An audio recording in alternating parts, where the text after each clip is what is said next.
In today's video, I'm going to teach you how to use companion mode in Google Meet. This feature is incredibly useful for enhancing your Google Meet experience by allowing you to join a meeting from a second device to access additional features while still participating fully in the call. So, without further ado, let's get started.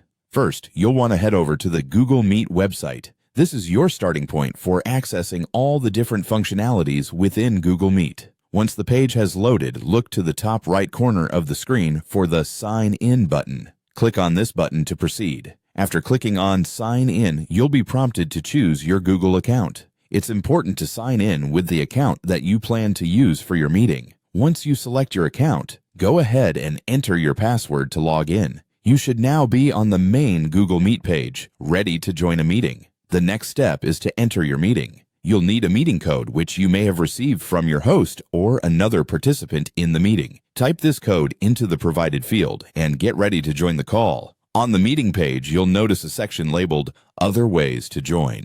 This is where you'll find the option to use companion mode. Sometimes this option is highlighted with a blue button, making it easier to find. The companion mode is designed for situations where you want to use a secondary device, such as a tablet, to share content or utilize engagement tools while not interfering with the main audio and video of your primary device.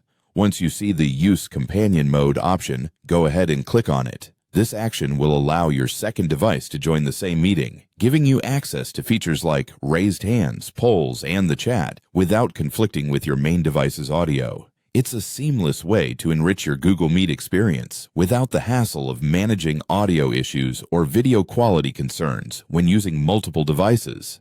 And there you have it. You now know how to effectively use companion mode in Google Meet. It's a straightforward process that can significantly enhance your productivity during meetings by offering extra flexibility and functionality across devices. Thank you for watching this tutorial. Hopefully it helps to streamline your virtual meetings and make collaboration even easier. Be sure to try it out in your next meeting and explore the possibilities that this useful feature offers. Make sure to hit the subscribe button so you don't miss out on more helpful tips and guides like this one. Happy meeting!